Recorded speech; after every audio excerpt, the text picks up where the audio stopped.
त्याबरोबर छान आपण हिरवी चटणी, आजकाल असे पाउचेस येतात, त्यात छान डिझाईन काढून घेऊ.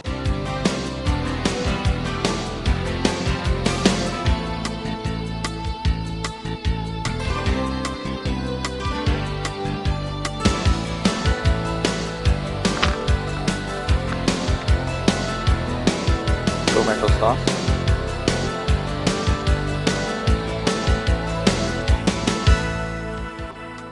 आणि तोपर्यंत आपले चिले सुद्धा तयार झाले.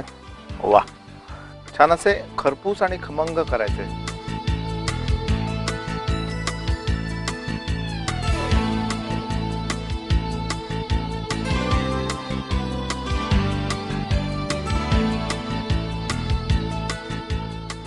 एकदम तयार. खूप छान लागतात आणि मुख्य म्हणजे पटकन होतात तयार. मूग तुमच्याकडे भिजलेलं असेल तर ठीक आहे, किंवा तुम्ही सरळ मुगाची डाळ जी आहे ती जाडसर दळून आणायची, वेळेवर त्याला भिजवायचं 1 10 मिनटं आणि लगेच चिले तयार करायचे. कसे लागतात हे अर्थात तुम्हाला केल्यानंतरच कळेल, कारण मी तर इथे आता खाईन, पण तुम्ही हे करा आणि नंतर बघा हे कसे लागतात.